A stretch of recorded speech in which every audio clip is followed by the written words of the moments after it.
Welcome back to the Untold Civil War, and I am with good friend of the show and phenomenal artist, Civil War artist here, Mark Maritato. Thank you so much for coming on the show yet again. And we were just talking a little bit earlier, and I said that I wanted to bring you back on the show. There's so much we can talk about, but when I saw your single soldier regimental uniform prints, your uniform studies, my jaw dropped and I knew this is what I wanted to talk about. So thank you for coming on the show and hopefully we can highlight some of your work. Well, thank you, Paul. I really appreciate coming on with you and talking about the artwork. And we've had a lot of fun in past videos, and I love talking about this kind of stuff. So thank you very much for having me again. So we're going to put some of these images up so people will be able to see them. But really, when we're talking about these single soldier regimental uniform studies, what is this compared to maybe some other sort of paintings that you do? What is the goal of these specific paintings? Well, so I basically do two types of paintings. There are these big grandiose battle scenes, and they could take up to years to research and to study, and they take a long time to put together. And basically, let's say you're doing the Battle of Antietam, and a certain part of the Battle of Antietam, like the cornfield or something like that. It takes a lot of time to go in and research those paintings, and you have to figure out, okay, what regiment was at a certain point, and what were they doing, and who was behind them, and who was near them, and what was going on, and what kind of uniforms did these particular regiments wear during that time, and what were they armed with. And there's so many little details that you have to look for if you're going to present something like that correctly. But these smaller single soldier studies that I do, they're basically just a single soldier of a particular regiment. The Civil War, people probably, a lot of people don't really understand this, I think, but the Civil War had some of the most interesting uniforms of any war of the 19th century. Anything prior to the 19th century, there was definitely, a lot of regiments and uniforms and armies had really, really fancy uniforms. But the Civil War was really the last big war that we had on the American continent to have really fancy, interesting uniforms and interesting regiments with interesting weaponry that fought on this continent.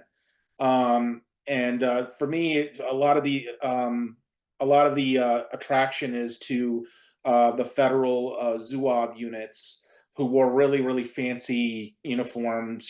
Some of them wore bright red trousers with jackets that were blue jackets that were adorned with all kinds of colorful adornments and things. And different regiments had different variations of these types of jackets. And it's all very fascinating. And I think the public just doesn't know about these regiments, and that's kind of why I do them.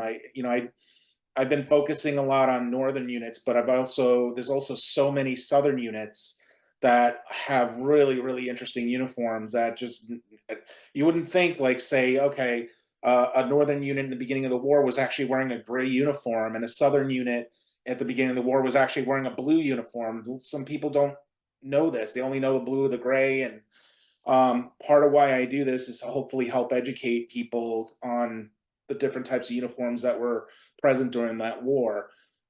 Again, because it was the last major war that was fought on the American continent.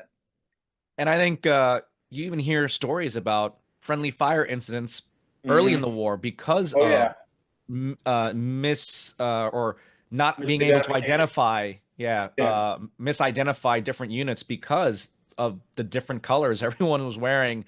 Probably later in the war they got a little bit more standardized, but correct me if I'm wrong, they were still Zouave outfits even till the end of the war, right? Yeah, all the way up until about World War II, and then they kind of fell out of favor, and that was mainly more in the European armies. They kind of in the French armies, they still kind of had Zouave units up until even the beginning of World War II, and I think even through part of I'm sorry, not World War II, World War One, and I think even a good deal into that war, they had units in Zouave uniforms. They weren't the really colorful Zouave uniforms, but they were kind of like styled after the Zouaves. But then I think about after pretty much after midpoint of World War I, they kind of died out, or they changed their uniform styles, in the European armies at least. I think in America, the Zouave style, I think, pretty much went all the way up into the early part of the 20th century, and then it pretty much died out in the beginning. I think around World War I believe. I think definitely after the Civil War, you start to see this sort of there was this French craze, Zouave craze, and then sort of you kind of see more of a Prussian craze, right? After the war, I know you see sort of the Mm, the yeah, helmets sort of. and similar. Yeah. But we're talking about Zouaves here, and I think one figure that stands out to me right now is your image or your painting of a member of the 114th Pennsylvania Yeah. in 1863. So this is not even uh too early in the war. This is in the middle of the war, and they still have this very colorful uniform. Can you Yeah. talk about the 114th and a little bit about that uniform? Well, they had the uniform. I believe they were, if I remember correctly, I think they were mustered in I think it was 1862. But they became the headquarters guard for the Army of the Potomac. So through Gettysburg, they fought at Gettysburg. They were one of, I think, three major Zouave units that actually had Zouave uniforms during the Battle of Gettysburg, and they fought at the Peach Orchard. I think they were part of. I think, if I remember correctly, again, I don't have all my books in front of me, but I believe they were part of, what was it, Burling's Brigade? I think they were part of, and they were stationed right at the Sherfy House where the Peach Orchard was, and they bore the brunt of Barksdale's massive assault of his Mississippi Brigade, going right through that area, and they suffered a massive amount of casualties, and you know. So yeah, I mean, this is a uniform. From what I understand, I don't believe they had any other type of uniform other than the Zouave uniform. You always hear about Zouave units. Sometimes they'll be issued the federal standard uniform first, which was the case of the 146th New York, I believe. They were issued the standard federal uniform, and then later on they switched to a Zouave uniform. Same thing with the 140th New York. Later they switched to at Gettysburg, the 140th was dressed in the standard federal Zouave uniform, and then, I'm sorry, standard federal uniform, and then later on, after in 1864, early 1864, they switched over to Zouave uniforms. The 146th, I believe, did fight at Gettysburg in their Zouave uniforms, if I remember correctly. But initially, they were issued, I think, the standard uniform. Now, when we're talking about the Zouave uniform, I'm looking at this image of the 114th. Can you describe exactly what we mean by a Zouave and what makes this a Zouave uniform? Well, the Zouave uniform was a style of uniform that came out of basically came out of Europe. It came from basically from the French armies.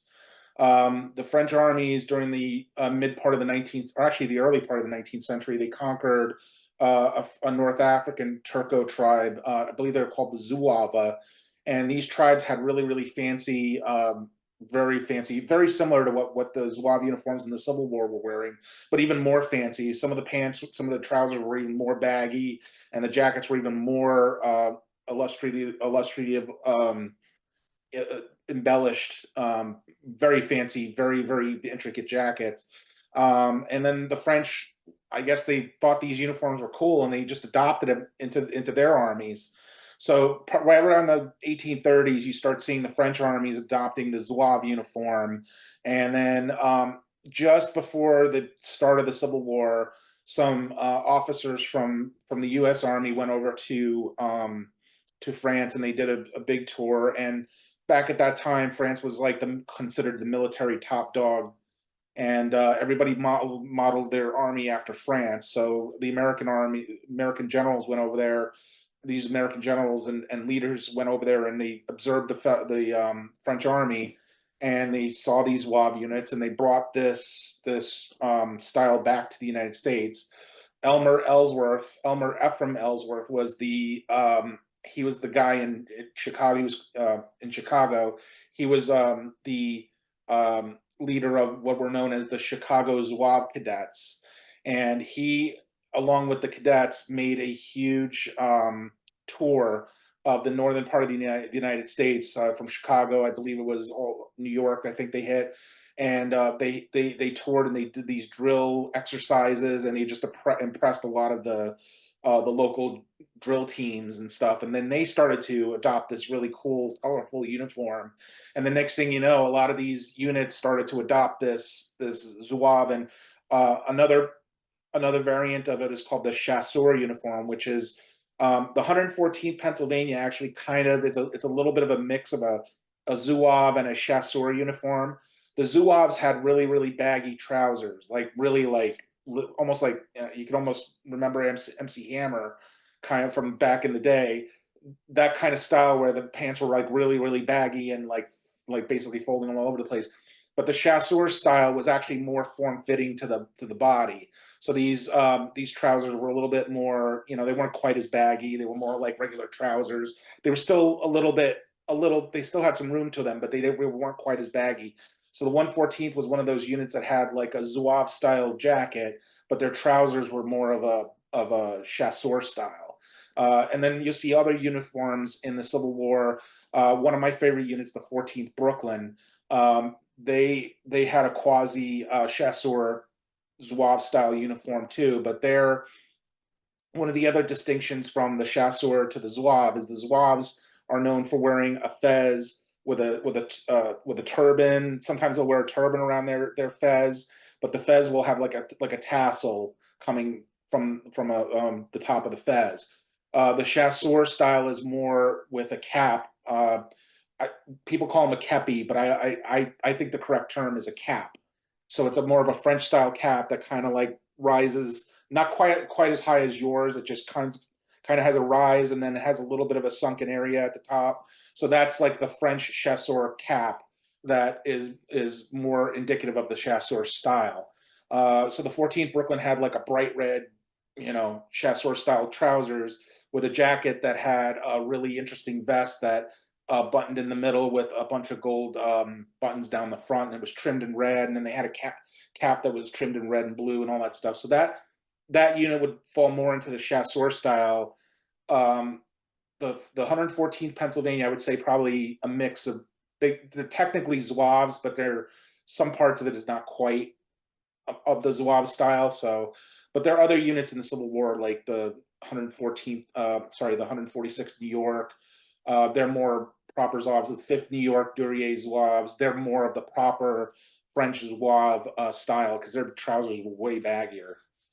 Well, I think it was in Fremantle's diary I was reading, and I think he says that he sees, the bodies of some Zouaves, Mhm. and he mentions how that their uniform was like a poor knockoff of the French Yeah, Zouave uniform.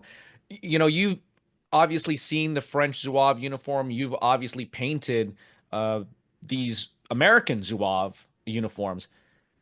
Do you think they're like poor knockoffs? Do you think there's just an American style to them, an American kind of twist, it or were they fairly accurate in their in Zouave style?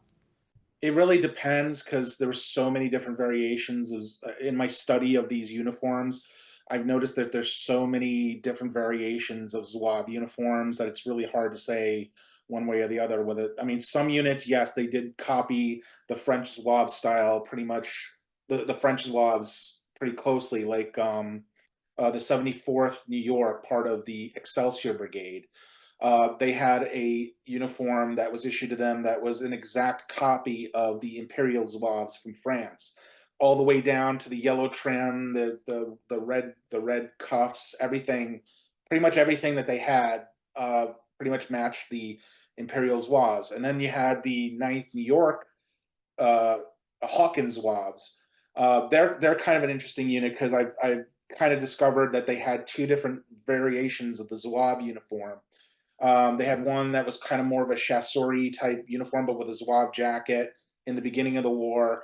And then they switched over to another Zouave uniform that became the style of that uniform became the standard Zouave uniform of the Union Army. So actually, that uniform that you see the Ninth New York wearing most of the time in a lot of photos, there's a lot of other units that actually had that same exact uniform. Like I believe it was the 164th New York, the 17th New York. A friend of mine, Sean Grennan, and I are trying to do some research on the 11th New York Fire Zouaves. That's an interesting unit too, because in the beginning of the war, um, the 11th, I actually just did a study of them as well. The very first uniform that they had was a gray uniform trimmed in red and blue, and they had like a red fireman shirt and everything. But that uniform was made so poorly that it literally like fell apart before they could go into battle. So by Bull Run, there's still some vestiges of that uniform left that we're finding out.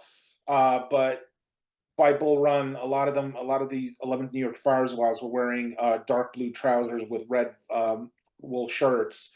But then after that battle, they were issued another Zouave uniform. And we've been trying to research this second Zouave uniform, and we've been hard pressed to find any specific uh, photo that shows this uniform.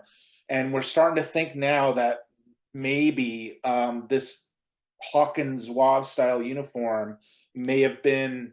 We're not concrete about it yet, so we're still trying to figure this out. But we're thinking that this second style Hawkins Zouave uniform may have been issued to the 11th New York as their second uniform, and that's probably why you're not seeing a lot of guys identified as the 11th New York in their second uniform, because they're being mixed up as mixed up for. See, that's another thing that we're finding out too, is some units where you have been wearing uniforms that are pretty similar to other units, and they get misidentified as a particular unit when they're actually a different unit. One of the cases that I've been finding out is that I actually found out about is the 5th New York Duryea Zouaves. They had a very distinctive uniform, very Zouave, French Zouave style type uniform. Well, it turns out there's 2 or 3 other units that had the exact same uniform. The 3rd New York infantry, known as the Bendix Zouaves, had a uniform that was almost an exact copy of the 5th New York. And then there was a Pennsylvania unit. I don't remember the exact unit number right now because I don't have it in front of me. I think it was not the 83rd, but it was like an 80th Regiment, Pennsylvania, I think. They have a uniform that's very similar to the 5th New York Duryea Zouaves. The only difference is where it buttons, where the jacket buttons, where the jacket buttons. So the 5th New York Duryea Zouave jackets actually button up by the collar. This Pennsylvania unit, their jackets button like right down here. So they have if you see a 5th New York Duryea Zouave uniform and it's buttoned down here, that's the Pennsylvania unit. It's not the 5th New York. So Wow, so it really is in the fine details to identify these different mhm, um, members of their service. yep. And you're probably dealing with, here they have all these different uniforms and you're dealing with different branches, Union and Confederate. It can Mhm. be quite a maze, I can imagine. Yeah. We're actually one of the things I'm trying to track down now is so we people who follow Civil War regiments and who know about Civil War history, they know about the 69th New York militia that fought at Bull Run. They had a Zouave company. Now, there are photographs of members of the Zouave companies in a Zouave uniform. It's kind of a Zouave jacket. Their trousers are more of just a standard army trouser. Um, so there's that. There's another Zouave unit that's associated with we think the 69th New York. We're not sure exactly what company this might have been, but there's a woodcut showing. I think they call it a Mars Zouaves or something like that. It's a Zouave, but he's just in a plain jacket that's trimmed in red, and the trousers are really baggy with a red stripe down the side. I've there's only that woodcut, and if you go on the Smithsonian website and type in Zouave, it'll show you all the photos of what they have in their collection of uniforms. they have a uniform in there that matches this particular woodcut to a T. And I'm thinking that whatever, if there was a second, because now what I'm also finding out too is some Zouave units, a lot of times they didn't have like the same uniform for the whole regiment. One of the cases is for the 12th New York, 12th New York State Militia.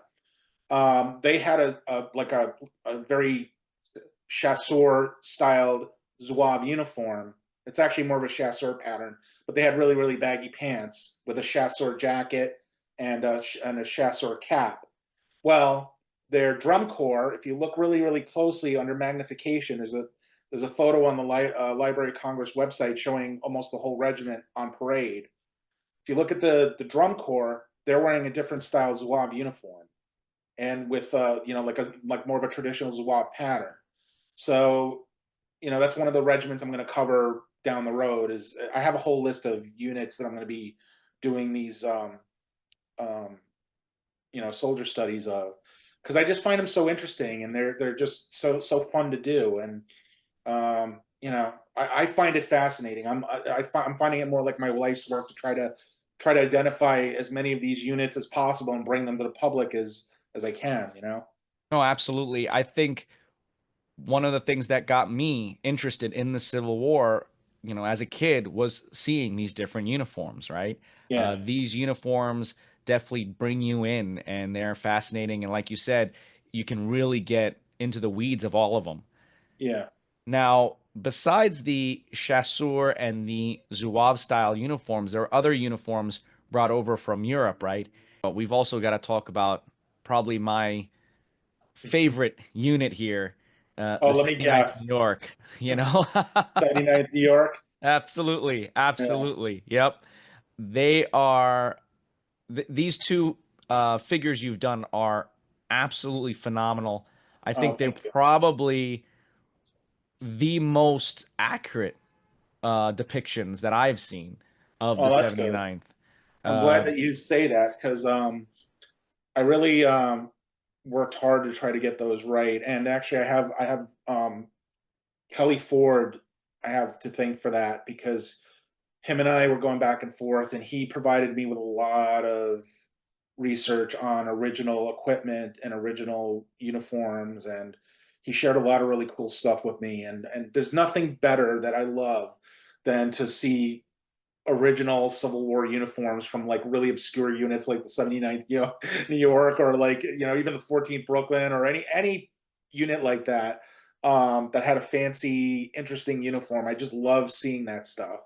And that's my jam. So and I got to tell you, so you've got two here. You've got the 79th New York State Militia Highland Guard, and I guess that is their full Highland kit, right, yes, with the kilt and the Scotch bonnet or Glengarry, right? And then right, of course you have them as they would have appeared at First Bull Run, First Manassas, and right. also in pictures at Castle Pinckney when captured, Yep. right? Like that's another. Yes. So can you just describe a little bit of the differences there? Okay, so the full kit guy from 1860, actually that's based off of uh, a uniform that they would have. Well, they had that at the very just prior to the war, so that's what they would have had in 1860, when they had a parade. I believe they had a parade. I forget when. Just in 1860, they paraded in that uniform. And again, Kelly Ford was very, very gracious in sharing a lot of the details. I sent this to him, and he looked at it, and he was like, "Now fix this, fix that." And he offered me a lot of help in getting this as correct as possible, and also shared a lot of really cool photos of these guys. What people don't understand too about the 79th New York is they had this uniform even past the Civil War. And there's different variations that you have to be careful of. That if you're not careful, you might actually accidentally, if you're depicting, like, say, I'm doing an 1860s guy, if you're not careful, you might actually accidentally put something in an 1860s rendering that was actually around from the 1870s.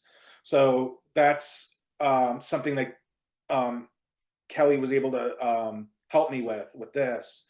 Even the was it the New York State Excelsior badge on the Glengarry with the ribbon at the top. I forgot I was gonna put a pin up there. One of the, I think it was like the little world pin, and he was like, "No, they wouldn't have had that at that time," so I took it off. So I made some, as you're seeing it the way it is now. There's some edits that I initially had added some stuff, but then Kelly Ford was like, "Nah, you probably should take that off because it's not." They would have had that a little bit later. So thank you very much to him for helping me with this, because this I really am in debt.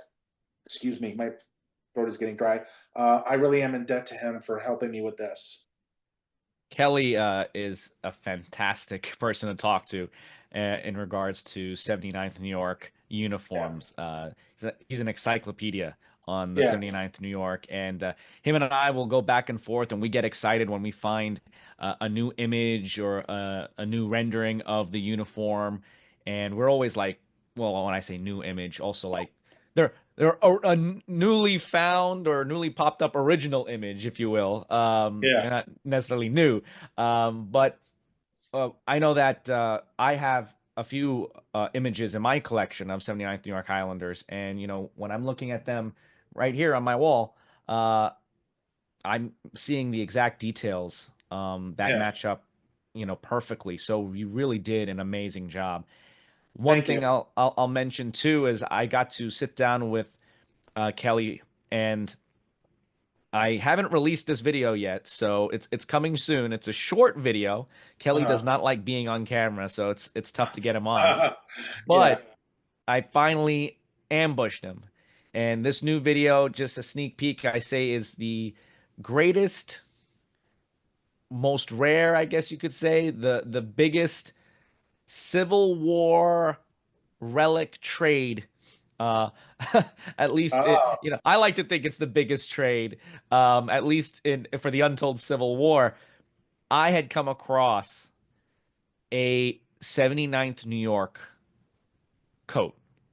Mm, Now, the coat, like you mentioned, is post-war. So it's yeah. actually their coat that they would have worn post-war, Right. but it was an original coat Mm, from that time period. I talked to Kelly because I knew Kelly um, collects cloth. He likes uniform items. He yeah. knows I like images. So after going back and forth a little bit, he agreed to trade a few images in his collection for this coat. Wow. So it was a big trade. But and I'm sure there's people who will sit there and say, "Oh, you should have kept the coat," or other people says, "I can't believe you gave up images for a coat." Hey, we all have our we all Those, have our little niche yeah. things that we I mean, like to collect. if it was a pre-war or a wartime code, I probably would have been like, I would have been like probably held on to that one. But a Right, yeah. pre-war code is it's this you could kind of, I don't know. For me, I could take that or leave it. Yeah, no, for sure. Had it been a wartime coat, that's a different conversation. But I was Yeah. like, honestly, I can't think of anyone else who would get excited about a post-war coat than Kelly. Yeah, I So, mean, they do look I mean, they look very similar. It's just some small subtle details that he pointed out to me that I didn't even know about the coats. The differences between, even the differences between the Glengarrys that this unit wore is fascinating. especially I think the main difference that I saw in the coats is like the pre-war and then the wartime coats. I think Kelly coined the phrase the lightning bolts, which is just the red facing Hmm. right on the collar there. Yeah, yeah, And if you see that, it's wartime or pre-war. right. If you're just seeing like a single line with a Hmm. button or something Hmm. like that, it's definitely post-war. But Yeah, the cut that, is the same. If you're not, like you mentioned, if you're not looking for those little details, yeah. that the same cut, it looks almost exactly the same. Yeah, I Uh, think if I remember correctly, I think I have the Company of Military Historians print of the 79th New York, and I think in that, if I'm not mistaken, they actually have a coat with that line. and I think that's the post-war style. So, you know, again, it just takes really like studying this stuff and really knowing what you're doing to try to, I rely on people to help me sometimes with certain details on things like this. Like I probably would not have been able to get this all totally correct if I didn't have Kelly's help. One thing I will mention too is it's not just the uniforms that come out in your paintings. As someone who appreciates the 79th New York, I can look at those images and say, "Oh my gosh, they're so accurate." But your images, I think they tell a story as well. Even though they're single figures, they still tell a story. And what I mean by that is your 79th New York state militia image of them in their first Bull Run uniform. Yeah, He's holding that Havelock, right? yeah, hmm And I just thought that was such a great little touch that you did. I almost want to call it like an Easter egg. It is, Easter weekend. But the reason I say that is you put it in his hand and you didn't put it on his cap. right, And when you read Todd's book on the 79th New York, he hmm mentions how family members sent Havelocks to the unit to to wear, and they found them so uncomfortable that they hmm would just use them to wipe down their musket and clean and polish yeah, things or whatever. yeah, And they never actually really wore them, very but few. they would, write back home and say, "Oh yeah, keep sending them. We love them," because they didn't have the heart to tell their family that they weren't using them the way they should. But Yeah. I thought it was just such a nice little touch that I was like, "Oh my gosh, it goes right back to the primary sources, the primary accounts to tell the story." Yeah, on this figure in particular, like I knew the 79th for Bull, well, just prior to Bull Run, they were issued, and actually a lot of the other New York units were issued, like the 14th Brooklyn were issued Havelocks as well. And they said that the Havelocks gave the regiment an odd appearance. So, my understanding is they probably had, some of the guys were probably wearing them, some of them probably were not. But when you're depicting a particular regiment at a particular time, like say for Bull Run with this particular guy, um, you know, part of the, I can't, if I'm doing a single figure, I can't do more, I guess I could do more figures, but then, everybody's kind of dressed a little bit differently. Like one guy could be wearing a Havelock, one guy could probably have those tartan trousers, one guy could be wearing his hat a little bit differently, or one guy could be wearing, maybe even a knapsack instead of the blanket roll. You're talking about 1,000 different guys, and they're all wearing things just slightly differently, or they might be wearing something that somebody else isn't. So me putting that Havelock in his hand was kind of just saying, yeah, they were issued these things, but you know, to show that they had them, but they, some of them didn't wear them like that. So that was the whole reason for that. And also, I decided to show him in his.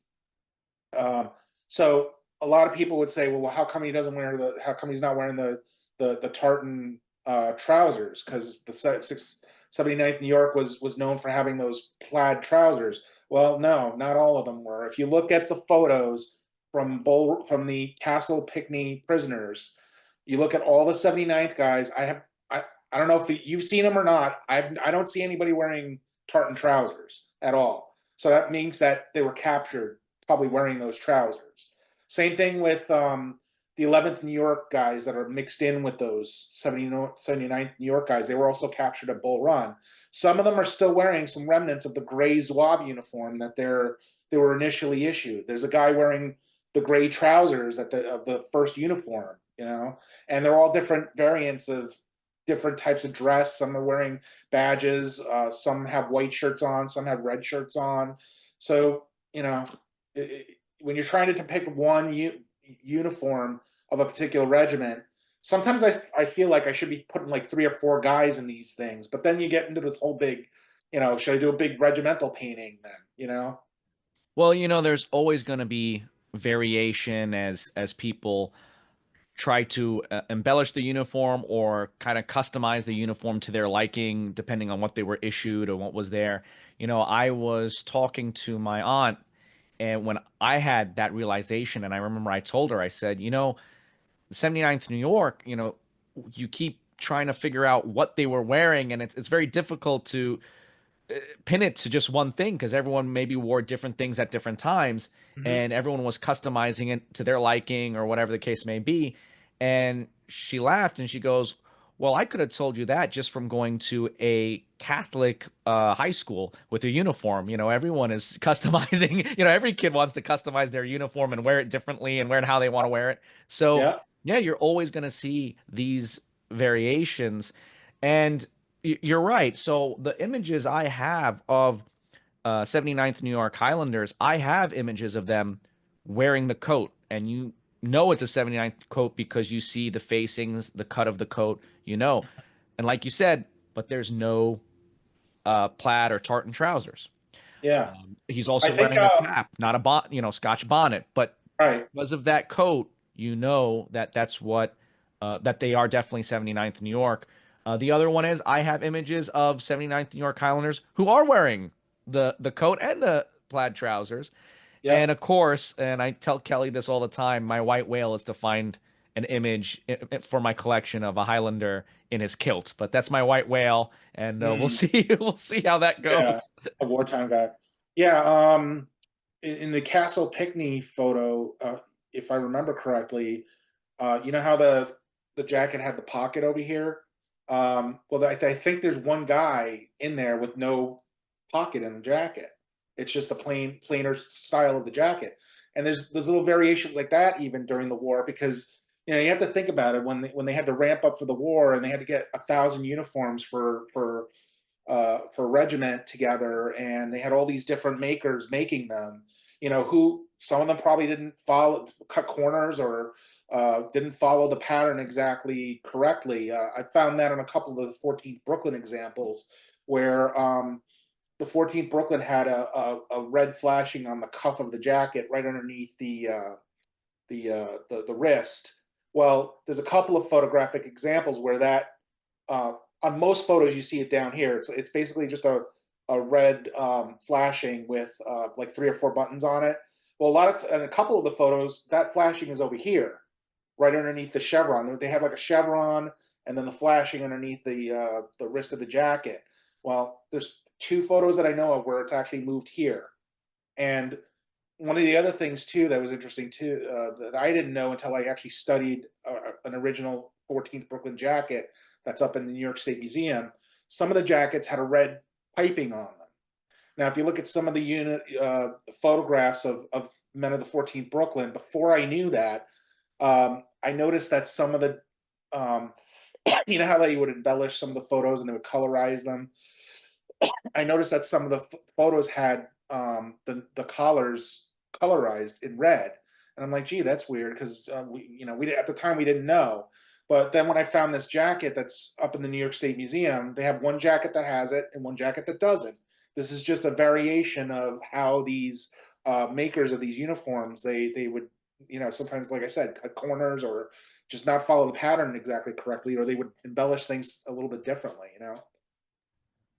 Well, I want to real quick talk about a unit here that you did that probably has the most infamous and most scary, fear-evoking name here, the sunflower dispersers. Oh yeah, I just did a new version of that, just literally like last week. Oh wow, okay, okay. So what are we looking at here? I mean, is this, is this a European style uniform? Is this a circus style uniform? What do we have here? All right, well, what's interesting about the Southern regiments are that it appears that so okay, so like you have the state like Mississippi. Okay, let's just pick Mississippi, and different companies of a particular regiment would be raised in different towns or regions of a particular state. The southern regiments for each particular company, they were allowed to pick whatever uniform they wanted to wear. So, like, say one company wanted to wear like yellow shirts with with blue trim and bright, big bow ties or something like that. They were allowed to do that. So, like, you had okay, like this one company would would dress in that one uniform, and then this other company from a different part of the state would wear just like a plain blue uniform or something like that. Or and then another company in a different part of the state would wear, just shirts because they didn't, maybe their supply situation might not have been as good. So basically, you had all these different companies coming together, and it would not be uncommon to see um, a Confederate regiment with like 10 different uniforms. Because this is at the very beginning of the war, because you had all these companies come together from different areas, and they're all like, like we're the Chattahoochee Lincoln Killers, and we're dressed like this kind of thing, and that was basically their company's identity. So same thing with the sunflower dispersers. There's two photos that I know of, and this is Company B of the Third Mississippi.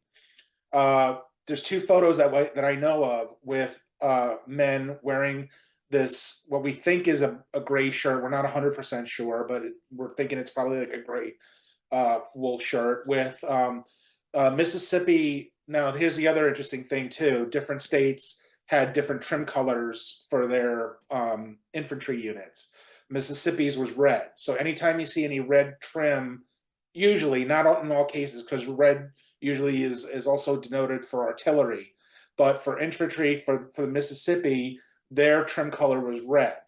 So their excuse me, their this particular unit had a wool shirt trimmed in red, and then they had basically a sunflower plastron on their right breast with all kinds of buttons that are in a crazy they had these crazy peaks on their arms and stuff like that ended in buttons, and just a very interesting uniform. So I just decided, yeah, I'm going to try to show what this looked like, because one of the other things I want to try to show people too is like just how crazy some of these uniforms were, especially on the southern side. Like if you look at photos of Southerners from the very beginning of the war, a lot of them have really crazy looking shirts, crazy looking bow ties and things on their uniforms, because they were allowed to kind of express themselves that that was their identity basically. But then as the war progressed, you start seeing these units more standardized into like the more standard gray uniforms. During, I believe it was after, I think it was 1862 period, you had the commutation system come into play where jackets and uniforms started to become more standardized, and then you had the depot system start to come into play more towards the later parts of the war. So a lot of this stuff, a lot of this crazy colors and all different kinds of designs. A lot of people call them battle shirts, but I just think that there's just shirts that are, just very, very uh, embellished, in a way to kind of look fierce. You know what I mean? Are there, is there any image that was particularly difficult to do? Or is there any image that you had the most fun researching? Actually, yes. There's a unit that I found particularly. This is a very, very obscure unit. Um, they were known as I think they were known as the Philadelphia German Schützen Rifle Regiment. Okay. Now, how did I? Oh, okay.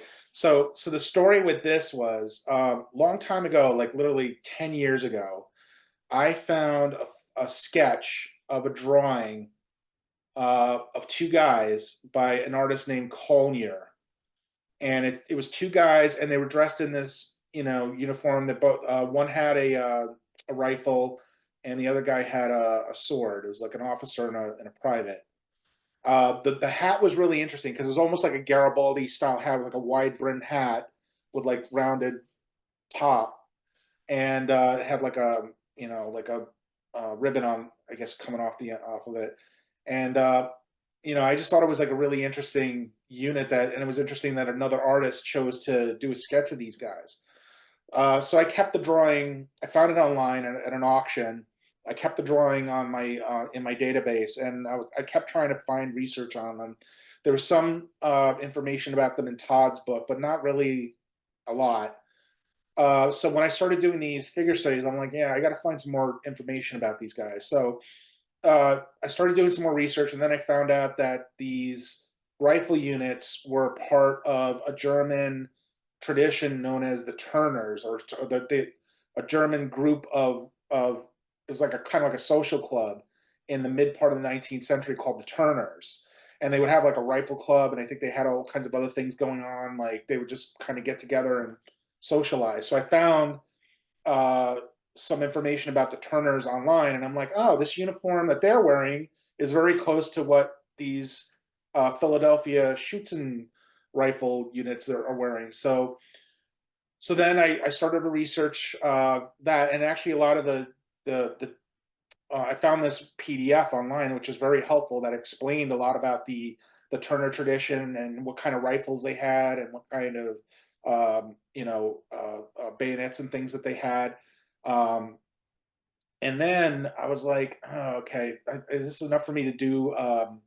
You know, I thought the gun was a little bit more ornate, because a lot of these rifles that they had, they were known as Schutzen rifles, and a lot of them, when you look them up, they're very very ornate. They're from Germany, and they have a lot of really, like, they're like a basically like a target rifle that had like two triggers and all kinds of crazy adornments on them. But apparently the ones that they used were a little bit less adorned. So the first time I did the sketch, um, I had based it on one that kind of looked like the one that was in the drawing, but it turned out it was not quite right. Then I was going through an old episode, not an old episode, an old issue of Military Images magazine, because I'm like thinking like, oh, this guy, I've not been able to find any photos of these guys or anything like that. So I'm looking through Military Images magazine from like the 1980s, and I turn to this one page, and what do I find? I find a photo of a group of this exact regiment, the Philadelphia Schutzen Regiment, and the and right clearly in this photo, I could send you the photo after the actually it's on my Facebook page too. If you go to my Facebook page, you'll find it about this unit. So it actually clearly shows what kind of rifle they used, and it was the same rifle style that was in that PDF document that was about the Turners. So I had to actually go back and fix the single soldier study to make it more correct to that photo that I found. So that's one of the cases where, okay, you try to go on the information that you think you have, and then right after you do what you do, later on something else pops up, then you have to kind of go back and fix it. So that's kind of what I did there. So that was a really interesting exercise. Well, that's it's another image that you have here that also caught my eye. I mean, it's just absolutely fantastic, and really, just talking to you about this, it really gives us an inside look to the amount of work that goes into producing one of these images. But here's the thing, the work that we haven't even talked about when you actually have to put, brush to canvas yet, right? Uh, So there's a lot of work that goes into just getting one of these single figures done, and you do a phenomenal job. If Thanks. people want to know more about you or get access to these images, where can they go? Uh, they could go to my website, which is maritato.com, maritato.com.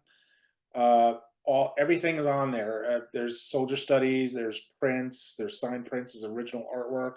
A lot of these soldier studies are actually available as original pieces of artwork that you can purchase directly from me. And yeah, it's all there. And if anybody ever has any questions about anything, they can reach out to me via email, and I'm glad to answer any questions or talk to them about the artwork if they have any specific questions about anything, or if they need help with anything, obviously. Well, we'll definitely put the website in the description, and we'll have it pop up on the screen as well. Yeah, thank Thank you. you. No, thank you so much for coming on the show and doing this again. I really Of appreciate it. course. Of course.